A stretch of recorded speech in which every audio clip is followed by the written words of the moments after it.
nous dirigeons vers Riom où nous avons un rendez-vous dans un lieu très original. C'est tout à la fois un restaurant et juste à côté un musée de la moto.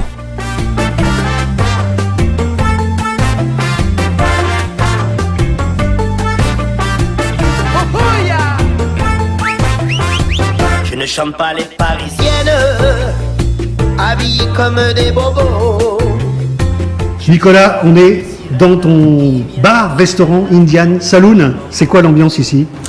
Alors c'est plutôt bon enfant, convivial, familial. Pratiquement tous les soirs nous proposons une animation différente, que ce soit avec des groupes de jazz, on fait du rock'n'roll.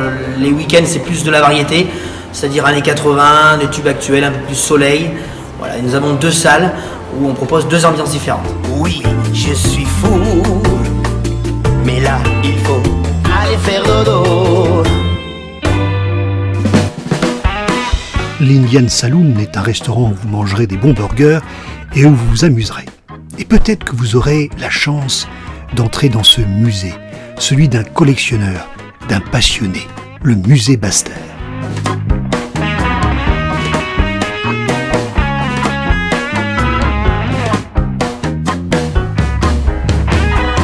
Bonjour Guy. Bonjour, je suis optimiste. Et donc, je suis content d'être chez toi. Quel magnifique endroit. Tu as mis combien de temps pour réaliser ce musée? Déjà, je ramasse les motos depuis l'âge de 13 ans et le musée, je sais pas, ça fait une vingtaine d'années. Tu sais combien tu as de machines ici? Tu les as comptées? Ici, là, il y en a à peu près 600. Et ça vient d'où? C'est une passion d'enfance? Ouais, c'était tout gamin. Tout petit, j'aimais les motos. Et elles roulent toutes? Là, il y en a, je sais pas, il y en a peut-être une quinzaine qui ne fonctionnent pas. Ouais. Sinon, je n'ai pas pu tout utiliser, oui. Alors, quels sont les modèles dont tu es particulièrement fier? J'ai un penchant pour les anglaises quand même, j'aime beaucoup les anglaises. Et j'ai une Munch Mammouth que j'ai utilisée longtemps, c'était ma moto de tous les jours, et ça j'aime bien. Mais sinon j'aime bien les italiennes, en fait je les aime toutes, je les aime les utiliser toutes, avec plus ou moins de plaisir, mais j'aime bien les faire craquer toutes. Et j'ai un penchant pour les sidecars, j'aime beaucoup les sidecars. Ouais, il y en a pas mal ici. Ouais, j'ai pratiquement 200 attelages.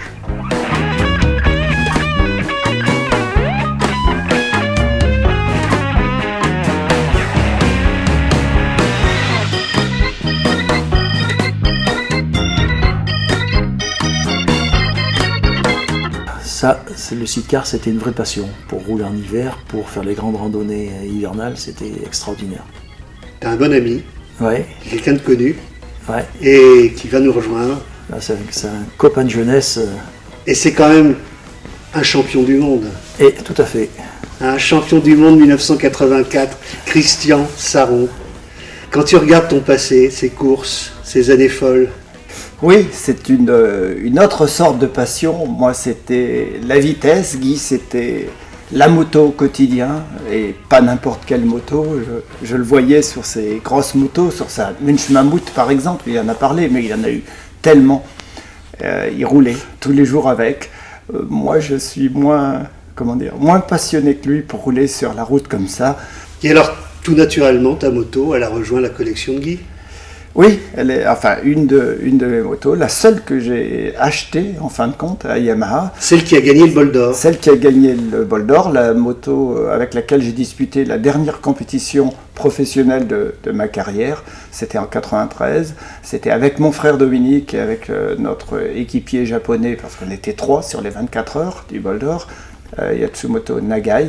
Je l'ai rachetée et elle est là, bien sûr, dans le musée de Guy. Elle était à côté de la moto de Patrick Ponce, mon ami et équipier disparu, lui aussi en course. C'était l'hécatombe à cette époque, malheureusement pour les pilotes français en particulier. Eh bien, cette moto-là aussi est là. Mais et tu me disais que tu avais toujours eu un peu peur.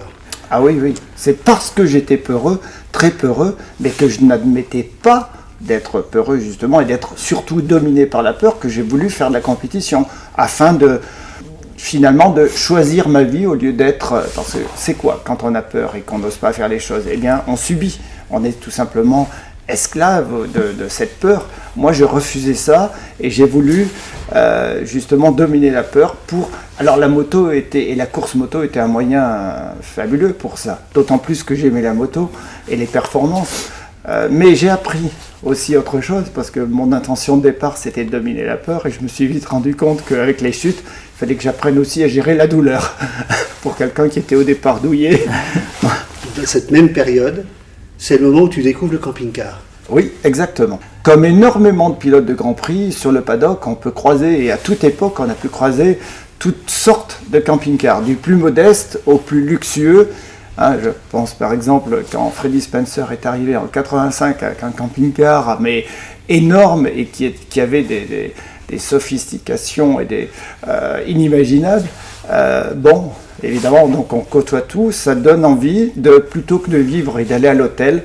Donc j'ai fait quelques saisons de course en camping-car, mais je continue à aimer le camping-car et à de temps en temps partir en vacances ou en week-end en camping-car en France, pas seulement, mais en France surtout, parce qu'il y a tellement de choses à voir, à découvrir sous notre angle, d'une autre manière, et c'est ce que j'aime dans le camping-car. Il salue les Indiens, on va se coucher.